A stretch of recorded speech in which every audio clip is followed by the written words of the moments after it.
Henry O'Neill de Haen Segrave, First World War soldier, First World War pilot, Brooklands racer, Grand Prix winner, and household name.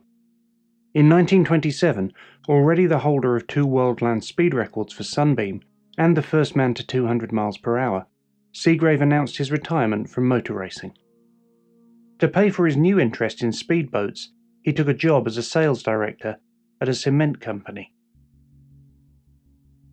Captain John Jack Irving was a gifted engineer who had run Sunbeam's motor racing and development programs in the 1920s.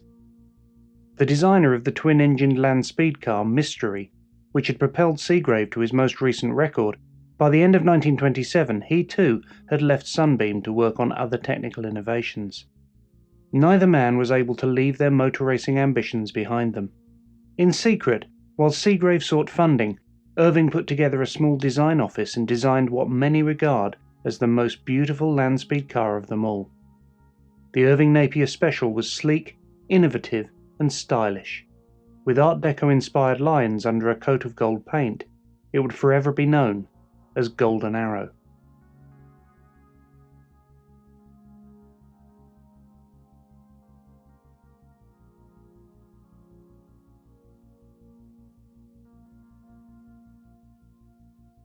To understand the design philosophy behind Golden Arrow, we need to look back at Mystery, the car Segrave had driven at over 200 miles per hour in 1927.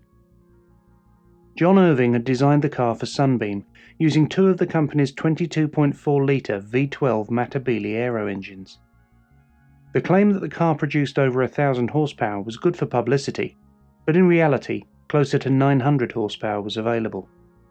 The dual engine arrangement led to compromises in the car's layout, with one engine in front of the driver and the other behind, and an offset driving position. Although the car's aerodynamics were a step forward from earlier land speed cars, the 2-engine Sunbeam's bulk would limit it to a theoretical top speed only fractionally faster than Segrave had achieved. As 1928 had seen Segrave's record beaten twice, Irving took aim at 250 miles per hour with his new car. On paper, this would require up to 60% more power or a 50% reduction in the car's frontal area. Segrave's insistence on a British engine made Napier's 23.9-litre Lion aero engine the obvious choice. Compact and powerful, the Lion had powered the 1927 Schneider Trophy S5 seaplane, as well as Malcolm Campbell's early Bluebird cars. The engine's 12 cylinders were configured in 3 banks of 4, a layout known as W or broad arrow, with 3 pistons to a crank on a common crankshaft. As the Lion's 900 horsepower meant the new car would not have any more power than Mystery, Irving could see that aerodynamics would be the critical factor in securing a new land speed record. Irving took many aerodynamic design cues from the design of the Supermarine S5 seaplane, closely cowling the engine's 3-cylinder banks and tapering the bodywork ahead of the engine to a point. Behind the engine, the body was sculpted back into a cockpit, sized to accommodate the 16-inch steering wheel. Behind the cockpit was a 20-gallon fuel tank, and at the rear, directional stability was achieved by means of a sizable tail fin. The entire body was shaped to ensure downforce over the rear wheels. Golden Arrow's striking lines gave it a frontal area just over half that of Mystery. With the same power available, the new car was a serious contender for the record. The Lion engine, with some modifications to help it fit within the sleek body, was installed just behind the front wheels. The car's chassis rails were made of channel section steel and incorporated a threaded jacking point at each corner. The rest of Golden Arrow's structure was supported by tubular steel and wood. To avoid the offset driving position that had been necessary in Mystery, the car's 3-speed gearbox fed twin, contra-rotating prop shafts which ran either side of the cockpit to the rear wheels. This enabled Segrave to sit 8 inches lower in the car, whilst allowing him to remain on the car's centre line. At full power, the prop shafts either side of Segrave were turning at over 5,000 RPM. Irving himself developed a new type of servo-assisted clutch to transfer the engine's full 900 horsepower to the gearbox. Golden Arrow's tyres measured 37 by 7 inches and were specially made by the Dunlop Rubber Company. At a pressure of 125 pounds per square inch, Dunlop guaranteed the tyres to last 25 seconds at 240 miles per hour. At that speed, it would take 15 seconds to travel the measured mile, and the tyres would be changed after each run. Engine cooling was achieved by using pannier-style radiators mounted between the front and rear wheels. Irving's calculations suggested that the surface area they provided might not be adequate, so an extra ice water tank was mounted in the front of the car. Covers were placed over the surface radiators to protect them when the car was not running. A 1/10th scale model was made to test Irving's design in the wind tunnel at the National Physical Laboratory at Teddington, London. Although the results of the wind tunnel tests were not available until well after construction had started, the test data closely matched Irving's calculations, and no alterations were necessary during the build.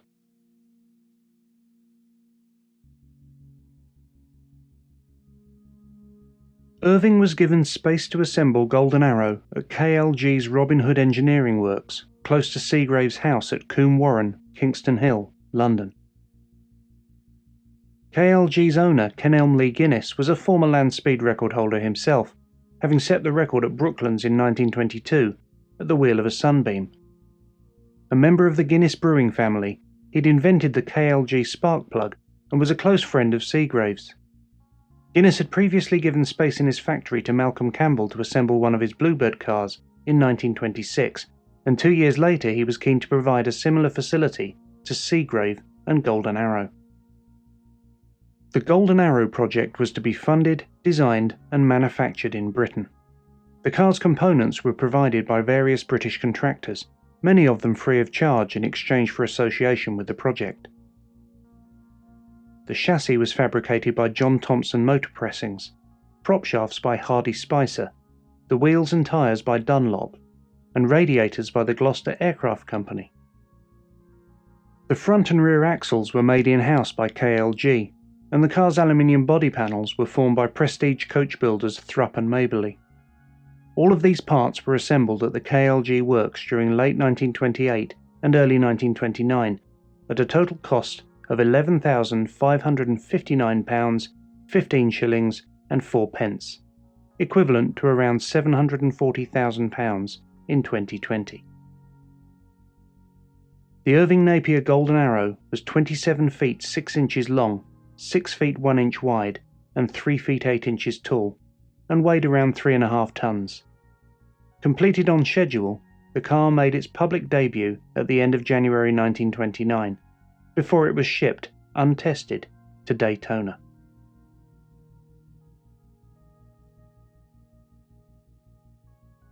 Weather conditions were poor in Daytona when the Golden Arrow team arrived, and it was not until the 26th of February that Segrave was able to drive the car.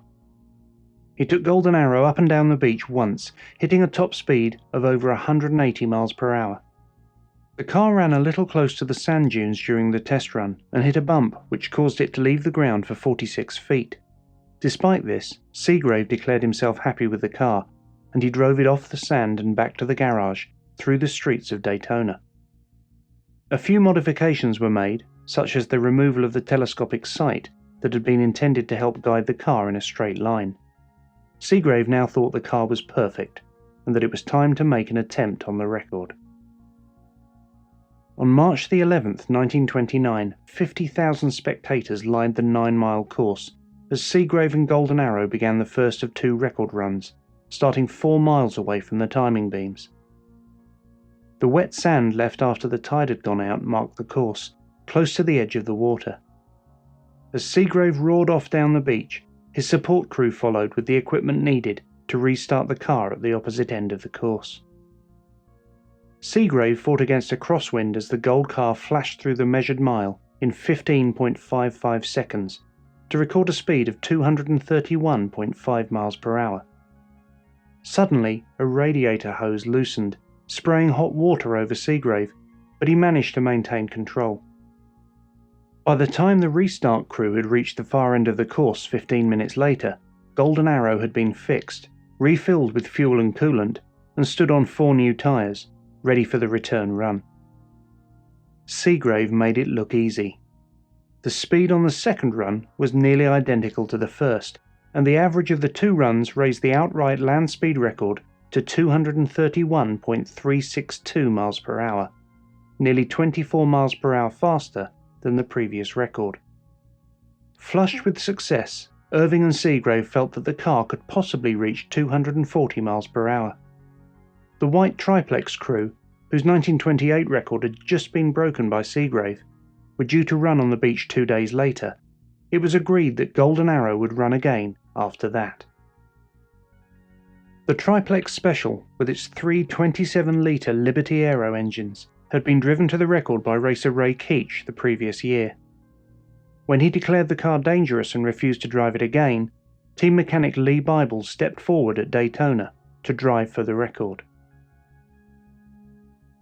2 days after he had taken the land speed crown, Segrave watched in horror as Bible lost control of his car at over 200 miles per hour during a record attempt. An appalled crowd saw the triplex roll, throwing Bible to his death and also killing a Pathé newsreel cameraman as the car disintegrated. The subsequent closure of the beach prevented Golden Arrow from running again as planned, and the scene Segrave had witnessed led to his withdrawal from land speed record breaking. A year later, possibly with the benefit of hindsight, Irving had this to say about the triplex special. The triplex car had several defects which definitely rendered it unfit for a test of this nature, chief amongst which could be placed the aerodynamical instability of the car. No attempt had been made to completely enclose the mechanism, with the result that the centre of pressure was very far forward and, owing to two engines being placed at the rear, the centre of gravity was very far aft. Also, the car was high built, which put the centre of gravity considerably higher than is advisable, the total result being that the car had no inherent stability and would become definitely uncontrollable if it deviated appreciably from a straight-ahead position. As for Golden Arrow, with under 40 miles on the clock, the car never ran again. Henry Segrave returned to Britain on the Titanic's sister ship RMS Olympic and travelled to London's Waterloo Station on a special train, where huge crowds awaited him. He was knighted for his endeavours, and shortly afterwards Segrave declared that he would never attempt the world land speed record again. His new passion would be speed on water. After an exhibition tour of Australia, Golden Arrow was also displayed at London department store Selfridges. The car was the property of the Wakefield Company, whose owner Lord Wakefield had been one of Segrave's major benefactors. Wakefield's famous Castrol oil had been used for the record, and Golden Arrow appeared in numerous advertisements for Castrol before the car was donated to the National Motor Museum at Beaulieu in the south of England, where it can still be seen today. Captain Jack Irving was appointed technical director of the Humber and Hillman Motor Companies and was responsible for the design of the Hillman Minx, amongst many other projects. In 1930, he wrote a highly detailed account of the design and development of the Golden Arrow, which has been invaluable in researching this video. Irving died in 1953. After his success with Golden Arrow, Sir Henry Segrave went on to race speedboats successfully, notably Miss England, which was also powered by a Napier Lion engine.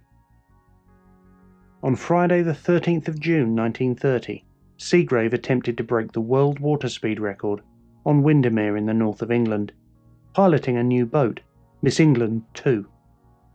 He and his two crew had already made 2 runs at an average of 98.76 miles per hour, and were making a third run when the boat capsized at over 120 miles per hour. Segrave was found unconscious in the water amongst the wreckage. Whilst the boat's mechanic was injured, the boat's chief engineer died instantly. Segrave regained consciousness long enough to be informed that he had broken the record with his first 2 runs, before he succumbed to his injuries. Shortly after Segrave's death, his wife established the Segrave Trophy, which is still awarded annually to the British national who demonstrates outstanding skill, courage and initiative on land, water, and in the air.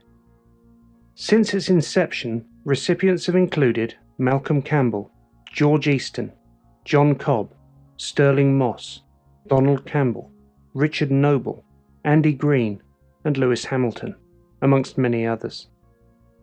Sir Henry Segrave remains the only man to have held the land and water speed records simultaneously.